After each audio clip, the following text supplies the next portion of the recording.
Hi, I'm Erik Voss, and now that Rick and Morty Season 3 is sadly over, it's time to do what any true Rick and Morty fan does during a hiatus: rewatch every episode and find even more funny stuff. That's right, despite watching every episode of Season 3 several times before I make these videos, I did miss a few amazing subtle jokes and references, and I have to hand it to you guys. You've been very good at pointing out when I miss stuff, or mispronounce things, or wear shirts you don't like, or put ads in videos, or exist at all. I secretly hate all that stuff too, especially the existing. Let's run through Season 3 yet another time to see what else we missed. Maybe you caught these, maybe you didn't. I'm just covering my bases here, don't be a dick. Starting with Season 3, Episode 1, The Rick Shake Redemption. Now, there were a few things in this episode. First, when Summer and Morty go through the garage and search for Rick's portal gun, there's a quick shot showing a portrait of Doofus Rick. This, remember, is a callback to Season 1, the Close Encounters of the Rick Kind episode, in which Jerry hit it off with Doofus Rick. I assume this portrait belongs to him. Also, I can't believe I missed this, but in Rick's rant at the end of the episode, which was an obvious callback to the rant at the end of the pilot episode, there was this line: 9 more seasons until I get that dipping Szechuan sauce. For 97 more years, Morty. I want that McNugget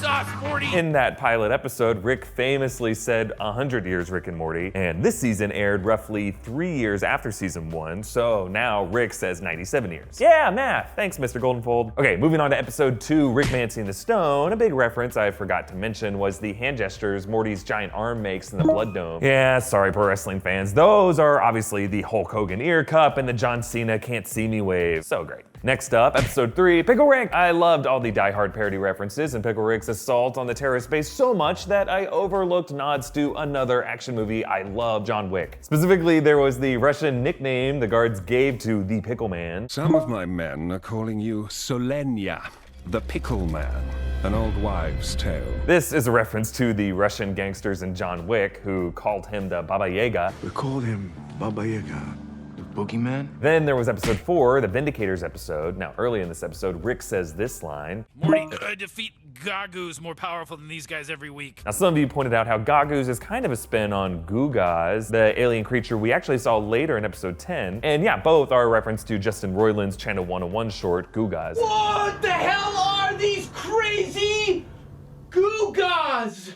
Right? That's what we're gonna call them? And yeah, this episode was full of superhero parody references, including the previously killed off members of the Vindicators, Lady Calypso, Diablo Verde, and Lady Katana. And I didn't point this out at this time, but yeah, these could be references to the characters from Suicide Squad, with Lady Calypso being Enchantress, Diablo Verde being Diablo, and Lady Katana being Harley Quinn. Just kidding, Katana, obviously. Moving on to Episode 5, the Whirly Durly Conspiracy with Rick and Jerry. This one was a fun one because the trippy temporal field sequence was kind of a test for viewers. A lot of you saw the triangle symbolism and the all-seeing eye as a reference to Bill Cipher from Gravity Falls. Gravity Falls is kind of a sister animated series to Rick and Morty, and there actually were a lot of Gravity Falls references in other episodes this season. Meanwhile, others saw the pagan imagery with the goat head as a reference to the movie Altered States, which, looking at it now, yeah, it does definitely seem like an influence on all this imagery. Meanwhile, in this episode, the appearance and the inhuman groaning of giant Inside Out Summer and Beth seems like it was very much inspired by the look of the Titans in Attack on Titan. Now, the next episode, Episode 6, was Rest and Ricklaxation with Toxic Rick and Morty. And one detail I liked was that at the end of the episode, when Rick calls Morty to try to trick him into re-merging with his toxic self, notice how Morty doesn't hang up the phone call even though he knows Rick is tracing it. So even though Healthy Morty is a total douche this episode, on some level he knows that he needs his toxic side to be his true, complete self. Now, my favorite episode of the season was Episode 7, the Ricklantis Mix-Up, the Citadel episode. It was full of great details, including the one I pointed out at the end with Evil Morty's new logo. It's the old Citadel logo with a Morty M now stabbing down through the Rick R. But what I missed was that this violent takeover was foreshadowed earlier in the episode. A few thug Mortys vandalized a Citadel logo by tagging an M over it, just like the design of the logo later. And in honor of Blade Runner 2049 coming out this weekend,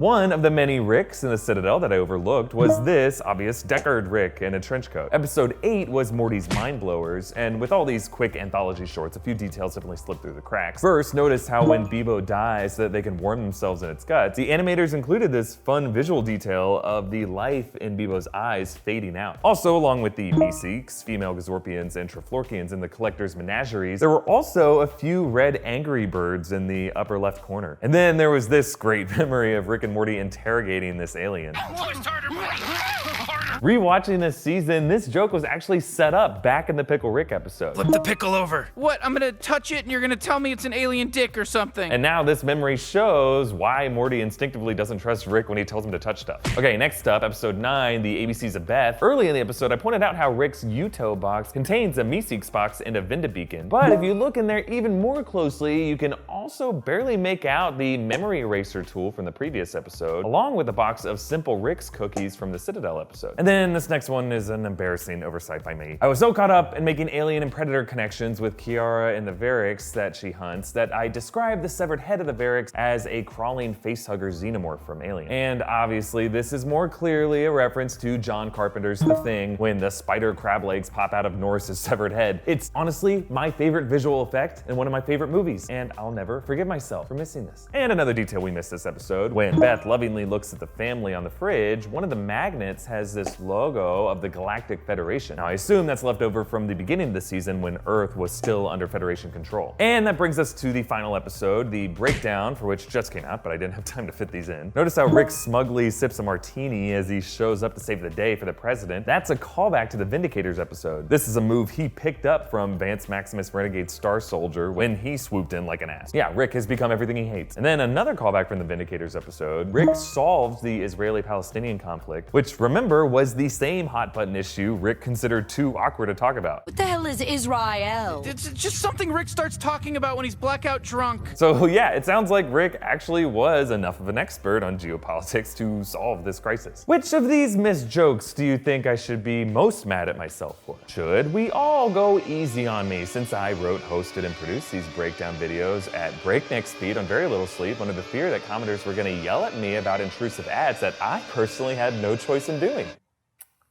I'm just kidding. You guys are the best. If you haven't already, go check out my breakdowns of each episode for all the jokes I caught the first time around, but hopefully there are still even more out there to be found on 6th and 7th and a millionth viewings. Like and share this video, and if you haven't already, subscribe to New Rockstars. And if you really like us, you can contribute to us on Patreon. Big thanks to all of our donors, especially Kenny Smith. You can hit me up on Twitter at Erik Voss with any thoughts or theories you have, or follow New Rockstars at New Rockstars for updates on our videos. All right, thanks for watching. Bye.